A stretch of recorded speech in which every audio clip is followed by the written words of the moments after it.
Yeah, hi. So my name is Stephanie Starks, and I am the mother of three girls, India, Olive, and Gemma. And Gemma is our youngest, who was born 9.5 years ago with a severe, complex, critical, congenital heart defect. Great. Thank you, Stephanie. It's great to hear from you. And welcome to Rapid. Um, if I recall correctly, Gemma's story really begins about 10 years ago. Is that correct? It does go back 10 years, which is almost 10 years, which is hard to believe. Well, she was our third. And so my husband and I felt pretty confident. We knew, how to have a baby and how to do those newborn years. We were excited and ecstatic. We had the anatomy ultrasound at 20 plus weeks. And the ultrasound tech was proud to show us every single part of her body and said that she was absolutely perfect. So we were cleared for a home birth, which we were excited about. And she was born full term at home. Everything went great with the birth. And that night, we were home already, nursing and just adjusting to life with the newborn. And the following morning, I was pretty exhausted. And so my husband kind of knew the drill and came in to get the baby and said, I'll walk with her for a little bit. You try to rest. But he came back in and said she wasn't breathing right. And he tends to worry a lot about his girls. He's very protective. And I tried to calm him down and said, newborns sometimes just have different breathing patterns.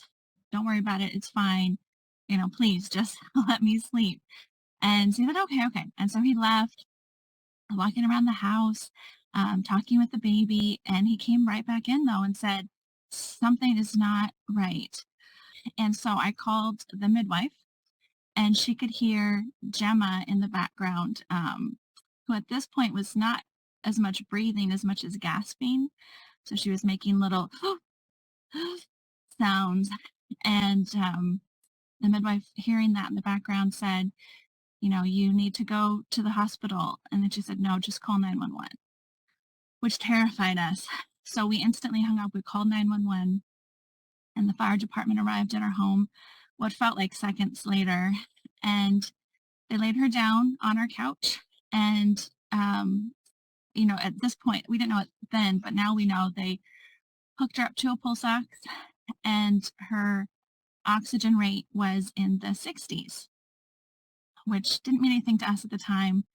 Now we know that basically if you go below 94, you should get to the ER. So the fact that our brand new baby was in the 60s was pretty terrifying. And so they instantly grabbed her and me. I held her. They put me on a gurney into the fire truck ambulance. It was just like the movies. They were waiting for us, and doctors and nurses were literally just kicking doors down as they rushed us into a room. And they instantly took her from my arms, and they placed her on this, massive hospital bed. She was just a tiny little thing. At some point later that day, a cardiologist came down and said that our baby had been born with half of a heart. I was under the naive assumption that if you are born with an organ, you get the whole organ, and if you are born to full term, you're going to be okay. Um, and so he tried to draw us a picture right there, and he is drawing the most complex picture of the human heart. I had a really hard time making sense of it. He basically said that her right ventricle did not grow.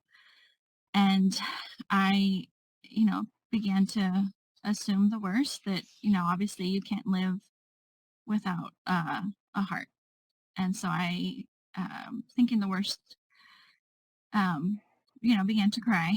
And he said, oh, we can help. We have ways to help kids like this.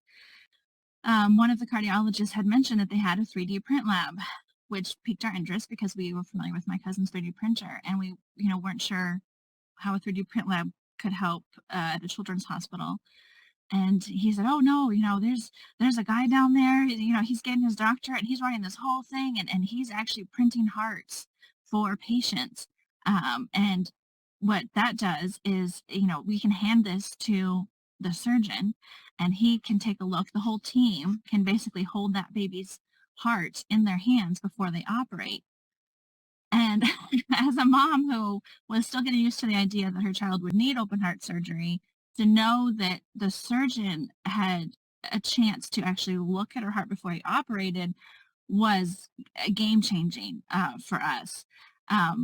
And at this point, we were still struggling to understand, what living with half a heart, what half a heart even looks like. And so um, after she had gone to her first surgery, my husband and I were both sitting in her room, just, beside ourselves. And he brought a replica of her heart in. And, he said, "Oh no, the whole team's looked at this already. We've been practicing. Do you want to see it?" When he handed us this model, not only was it, actual size with all of the parts, but it was color coded. And for a mom who is practically beside herself, who did not, I studied the basic science, but I did not go to school for science. This was eye-opening. It felt like up until that point, we had kind of been fighting this imaginary monster under our bed, and we had full faith in the doctors and the team, but we didn't understand what was happening and what would be happening. And when they handed us this heart, suddenly we felt like we were part of the team and we could understand, oh, they're going to go here. They're going to operate right there. They're going to put this there. And that's how her heart's going to be able to keep functioning. So it changed everything for us. What did a model like this mean to you as a parent? Well, for one thing, the fact that that model existed meant that, her team was invested in her care, her future, that her team was prepared in a way that I don't think any other team at the time was. Um, to us, it meant that we now understood exactly what was going to be happening to her and how she would continue to live and hopefully thrive with a heart like that. It meant everything. There aren't words to explain what that did for us. We were fighting a disease that made no sense to us, and after seeing that model, we understood how um, how she could progress, how she could live and thrive with her, as we call it, special heart. Thank you again for doing this. I know this takes a lot of your time. As Gemma has grown up, can you explain what the 3D print has meant to her? It's one of her most prized possessions to this day. One of the difficulties in battling congenital heart disease is that it's not visible. There's nothing on the outside of her that looks different. Sure, she has her chest scars, her sternotomy, things like that, but most of the time that's hidden. She's on the playground, she's at gymnastics, she looks like any other kid, but she has to go to a lot of doctor's appointments. She has to take certain medications. She knows that her life is different, and I think kids already tend to feel different even without health concerns. And so for her, it was really hard to kind of meld her two realities. I go to the hospital, but I'm not unwell. I have a lifelong condition, but I'm doing great.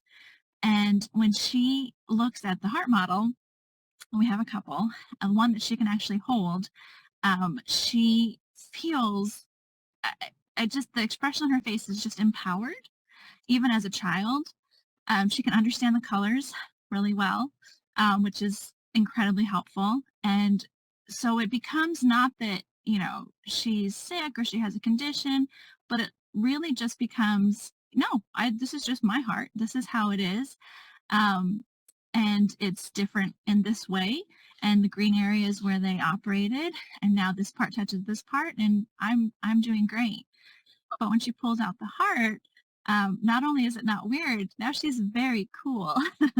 She has this incredible replica of her own organ. She's unique in this way, and it doesn't signify anything that's held her back. If anything, it signifies how far she's come, what she can do. She now, for better or for worse, will tell large boys that she is a lot tougher and stronger than them because she has had 4 open heart surgeries and they've had none. So it's become a great source of confidence for her, and we're incredibly grateful for it. Well, I remember in the NICU when we were terrified that she would even make it to the next day. The doctors, the nurses, they were wonderful, but they all had said, there's only so much we can do. They said, this is really up to her. We have to see what she can do, what she does. And that was terrifying because she was brand new to me. I didn't know what kind of fight she had in her. Now, at 9.5, I can see exactly why she fought so hard and why, try not to cry, why she is who she is today. And I'm incredibly grateful for that. She is very spunky, very feisty. I have asked her surgeons before, is it possible that maybe tweak something to make her extra fiery? And they just said, no, that's how a lot of these kids come. So she loves to do gymnastics. She loves to swim. She loves to read.